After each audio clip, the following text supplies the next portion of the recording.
이야기 소재로 쓰이지 않을까 내담자분들이 걱정을 많이 하실 텐데 네. 첫 번째 조화 자체를 어기는 것이잖아요. 그래서 근본적으로 우린 내담자의 복지를 위해서 있는 것이기 때문에 네. 너무 염려하지 않으셔도 된다는 얘기를 하고 싶었습니다.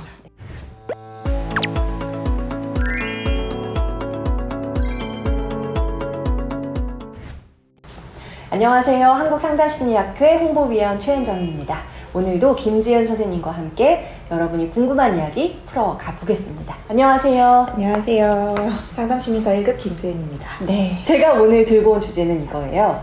내담자가 상담자에게 진짜로 궁금한 이야기. 사실 상담자를 만나면 그 앞에서는 직접 여쭙기가 조금 어렵기도 하거든요. 상담 장면이 아닌 이 시간 그 궁금증을 대신 한번 여쭤보겠습니다. 그 첫 번째가 정말로 내 얘기 아무한테도 안 해요? 라는 거예요. 내담자로서는 사실은 내밀한 나의 이야기를 꺼내기 전에 두려운 마음이 드는 게 사실이거든요. 그럼요. 사실 이 비밀 보장의 의무가 있고 상담을 시작할 때 얘기를 하기는 하지만 그래도 정말 이 사람이 말을 안 할까, 내 얘기가 어딘가로 흘러가지 않을까는 누구나 걱정이 될 것 같아요. 네. 일단 결론부터 말씀을 드리면 저희는 비밀 보장의 의무가 상담심리사 윤리강령에 제정이 되어 있기 때문에 네. 비밀 보장의 의무를 지키지 않으면 저희 자격증이 유지가 되지 못할 수도 있는 아주 중요한 문제로 아주 상담자들도 중요한. 임하고 있기 때문에 상담자가 내담자를 보호하는 거의 첫 번째 가장 중요한 의무? 그렇게 봐도 될까요? 첫 번째 중요한 의무는 저희 윤리강령의 1조가 이렇게 시작해요. 내담자에게 해를 끼치면 안 된다. 아, 그렇죠. 저희가 이 사생활과 비밀보호 규정이 있어요. 그래서 사실 상담심리사 이제 시험이나 면접 준비하셨던 분들은 다 이 윤리강령이 얼마나 긴지 그리고 세세하게 규정이 되어 있는지를 다 보셨을 텐데요. 슈퍼바이저들도 2년에 한 번씩은 윤리교육을 들어야 되잖아요. 그래서 끊임없이 우리가 윤리강령을 잘 지키고 있는지를 스스로 좀 돌아보는 시간을 갖게 되는데 그 중에서도 이 비밀보장이 정말 기본적이고 중요한 의무라고 볼 수 있을 것 같아요.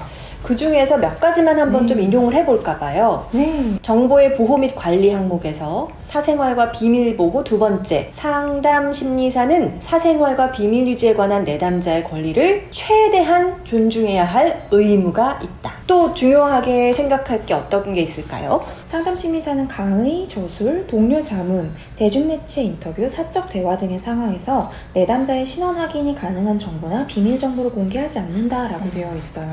여기서 중요한 게 그거 같아요. 내 얘기를 뭐 어디 가서 막 동네방네에 퍼뜨리진 않겠지만 설마 가족들하고는 얘기하지 않을까? 뭐 이런 생각 들기도 하거든요. 맞습니다. 그래서 정말 지금 사적 대화에서 내가 그냥 이야기 소재로 쓰이지 않을까 내담자분들이 걱정을 많이 하실 텐데 네. 그러면 안 됩니다. 네. 네, 그런 사람이 만약에 있다면 그 사람은 정말 자격이 없는 사람이고 상담심리사라고 할 수가 없고요. 그렇죠. 비밀 보장의 의무에서 예외 사항들을 두기는 해요. 그게 그렇죠. 어떤 거냐면 일단 첫 번째 가장 중요한 건 내담자가 자해나 자살의 위험이 있을 때 혹은 타해나 타살의 위험이 있을 때 이거에 대해서 난 비밀 보장해야 되니까 아무에게도 얘기하지 않을 거야 라고 했다가 내담자가 위험에 처하면 내담자에게 해를 끼치면 안 된다는 그 첫 번째 조화 자체를 어기는 것이잖아요. 그래서 근본적으로 우린 내담자의 복지를 위해서 있는 것이기 때문에 네. 비밀 보장이 얼마나 엄격하냐면요. 사실은 제가 있는 상담센터에 누가 상담을 받으러 오는지도 제가 밖으로서 얘기를 하지 않는 거예요. 그래서 예를 들어 여기 튤립이 있네요. 튤립네 어머니가 예. 센터에 전화를 하셔서 우리 튤립이 거기서 상담 잘 받고 있나요? 라고 얘기를 했는데 튤립 씨하고 미리 상의가 안 되어 있는 통화다라고 하면 상담을 받고 있습니다, 아닙니다 자체도 얘기하면 안 네. 되는. 대답을 하는 순간 이미 그 말에 반응을 하는 거기 때문에 저희는 그런 질문에 답변하지 않습니다라고 이야기를 하거든요.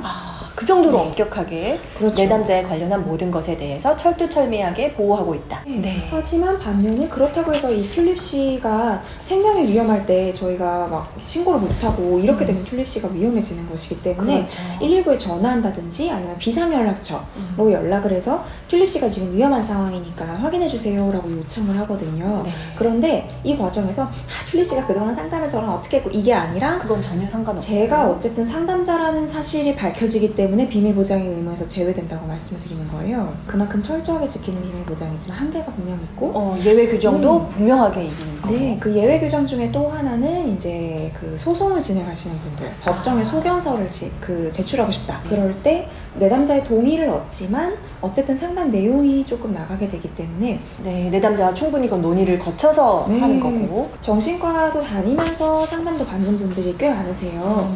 내가 이 얘기 상담에서 했는데 내 병원 가서도 또 해야 되고 이럴 수 있잖아요. 그러기 싫다. 네. 좀 선생님이랑 논의를 해달라거나 이 얘기 했던 것들 그 간략하게 저희 병원 선생님한테 전달해 주세요라고 요청하시는 경우가 있어요. 그쵸. 그 내담자의 요청하에 그런 네. 경우에는 공유되기도 한다. 정말 필요한 부분만. 지난 시간에 이야기했었던 슈퍼비전처럼 내 선배 상담자에게 내가 상담이 지금 잘 진행이 되고 있는지, 왜냐하면 우리는 전문성을 지켜야 되는 의무도 윤리강령에 있기 때문에 내가 지금 잘하고 있는지를 확인하기 위해서 정말 최소한의 정보만 가지고 이제 이야기를 하는 것은 그렇게 자문을 받을 때는 네. 그것도 역시 내담자에게 미리 확인을 해서 그럼요. 예, 당신을 절대 특정할 수 없을 만큼 정보가 다 가공된 상태에서 자문을 받을 수 있다. 미리 내담자와 충분히 다 논의를 거쳐서만 할 수 있다. 네, 미리 동의를 다 받아야 합니다. 네. 근데 최근에 보면은 어떤 곳에서는 이 내담자에 관련 정보에 대해서 어떤 상담 센터나 이런 곳에서 활용할 수 있다. 라는 것에 동의를 구하거나 이런 경우도 왕왕 생긴다고 하더라고요. 아무래도 요즘에 비대면 상담이 코로나 이후에 점점 더 활성화되다 보니까 그리고 인터넷도 저희가 많이 사용하다 보니까 그 수요에 발맞춰서 이제 심리 상담을 어플이라든지 인터넷 사이트 상으로 제공을 하는 경우들이 늘어나고 있는데 이때 진짜 약관을 잘 보셔야 돼요. 최근 몇 년 안에 AI에 대해서 문제가 좀 있었던 적이 있었는데 어떤 AI 캐릭터가 말을 하는데 내가 내 연인과 했었던 대화를 그대로 말하네? 라고 했었던 사태가 한번 있었어요. 나의 사적 대화가 그렇게 이용될 줄 몰랐다라고 그분들은 얘기를 하시는 거죠. 근데 그게 어떻게 정보가 그럼 수집됐던 거였죠? 그게 관건인데요. 사실은 이 깨알 같은 약관에 다른 용도로, 예를 들어서 우리 관계가 어떤지 알려드려요, 분석해드려요 이런 식으로 해서 처음에 카카오톡 대화들을 수집을 한 거예요.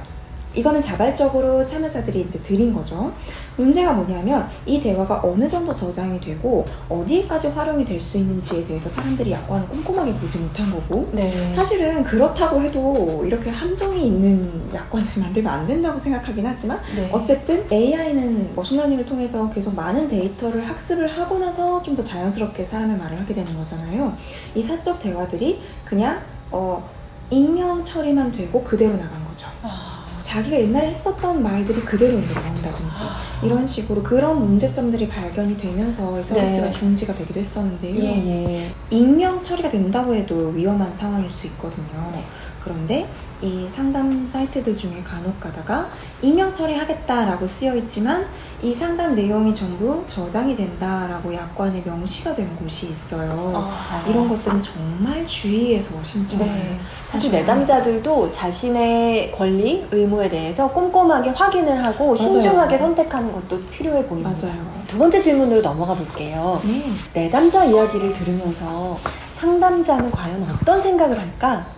이런 게 궁금해질 때가 있어요. 그리고 때로는 상담자가 속으로는 나에 대해서 어떻게 평가하거나 판단 내리고 있을 것 같다라는 불안이나 걱정이 들기도 하거든요. 정말 그런 걱정은 너무 약간 자연스러운 것이고 저도 상담받으러 갔을 때 그런 평가에 대한 불안을 느꼈었는데 특히 내가 걱정되는 부분이 있을 거예요. 내가 뭔가 이상해 보일 것 같아 라든지 아니면 바보 같아 보일 것 같아 등등 걱정하는 포인트들이 분명히 있을 텐데 그게 바로 제일 중요한 정보 중에 하나입니다. 그 주제를 상담 현장에서 꺼내어 논의해보는 거. 맞아요.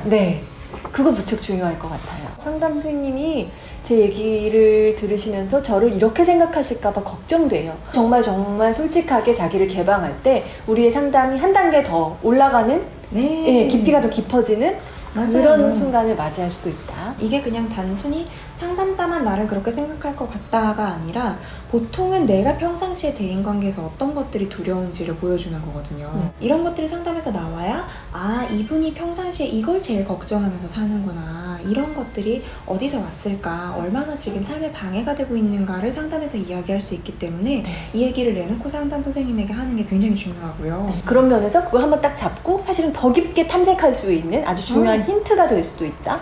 맞습니다. 그래서 주저하지 마시고 저도 상담을 제가 하면서는 늘 이야기를 하는데 제 앞에서는 어떤 얘기를 하셔도 돼요 라고 저는 얘기하거든요. 이거 불편한 주제 아닐까 생각하면서 주저하게 얘기를 꺼내셨더라도 상담자는 분명 반가워하면서 그 주제를 기꺼이 함께 다루고자 할 거라고 믿습니다. 그러니까 상담자가 내담자의 모든 이야기를 편견 없이 듣는 것이 사실 기본적으로 전제가 되어 있고 그게 우리 윤리규정상에도 나와 있지만 그럼에도 불구하고 상담 과정에서 너무 상담자의 편견이 많이 드러나는 것 같다. 그래서 불편하다라고 하면 1번 선생님한테 얘기를 해보시고 2번 그럼에도 불구하고 뭔가 조율이 안 된다는 느낌이 들면 사실은 상담자를 변경하시는 것도 고려해 보실 수 있습니다. 잘 안 맞아서 그렇게 될 수 있거든요. 네, 무조건 이 사람하고 삐그덕거려도 그냥 끝까지 가는 게 의미가 있다? 그건 아닌 것 같아요. 맞아요. 충분히 대화가 잘 통하고 그리고 서로에 대한 이해가 충분하고 이게 아주 중요한 지점인데 안 되겠다. 이분과는 불가피하게도 그게 안 성립되겠다 싶으면 사실은 과감하게 새로운 상담사를 찾는 것도 해결이 될 수 있다. 나의 걱정이나 두려움에서 이런 것들이 나타나는 건지 아니면 이 사람이 정말로 나에게 해가 되는 발언을 하고 있는지 그건 조금 구분해서 보시면 좋을 것 같아요. 그렇습니다. 네, 아주 중요한 점을 말씀해 주셨습니다. 자, 마지막 질문 드릴게요. 제가 이렇게 힘든 얘기를 다 쏟아놓는데 저는 선생님이 걱정됩니다. 선생님이 제 힘든 얘기 다 들으셔서 너무 힘드실 것 같아요. 굳이 상담 장면이 아니어도 내가 진짜 힘든 점, 고민을 가까운 이에게 얘기 못하는 이유 중에 하나가 너무 걱정할까 봐. 맞아요. 그런 것도 상담 선생님을 향해서 느낄 수 있거든요. 정말 상담실에서 질문을 많이 받아요. 막 이렇게 오시다가도 아니 근데 이런 얘기 하면 선생님 너무 힘들 것 같아요. 이렇게 하시는 거예요. 힘들어 하시는데 제가 기쁘고 즐겁진 않죠. 그건 너무 당연하긴 한데 그냥 힘든 얘기를 할 때 나도 같이 힘들어하고 이거는 우리가 전문가랑 이야기하는 이유가 전혀 없잖아요. 우리가 상담 전문가로서 훈련하게 되는 거는 이 사람의 힘들고 고통스러운 감정을 내가 이렇게 잠깐 받아서 가지고 있다가 다시 좀 소화할 수 있는 방식으로 되돌려주는 것이 상담에서 아주 중요한 부분이기 때문에 우리가 이걸 위해서 전문성을 훈련하는 것인데 전문가의 태도가 아니라고 생각합니다. 그래서 그 상담에서 중요한 개념이 두 가지가 있는데 사실 상담 수련생이라면 전부 다 들어보셨을 거예요. 홀딩, 컨테이닝 이렇게 두 가지 들어보셨잖아요. 그렇죠. 버티고 담아내는 것들 굉장히 중요한데 간략하게 얘기하면 내담자가 좀 힘든 이야기를 했을 때 상담자가 무너져 버리지 않고 좀 버티고 이렇게 서 있으면서 이 사람이 힘들어하는 것들, 스스로 받아들이기 힘들어하는 것들을 상담자가 대신 받아서 간직하고 있다가 이 사람이 소화할 수 있는 형태로 되돌려주는 것. 그렇게 해서 궁극적으로는 내담자가 내가 굉장히 고통스러웠던 감정도 조금 버티고 이겨낼 수 있도록 키우는 것. 그것이 사실 상담에서 중요한 부분이기 때문에 이런 걱정이 드는 것은 자연스럽지만 너무 염려하지 않으셔도 된다는 얘기를 하고 싶었습니다. 네, 상담사 선생님을 믿고 털어놓으셔도 됩니다. 이렇게 내담자가 상담자에게 궁금한 이야기 3가지 질문으로 함께 만나봤습니다. 말씀해주신 김지은 선생님 고맙습니다. 감사합니다. 감사합니다.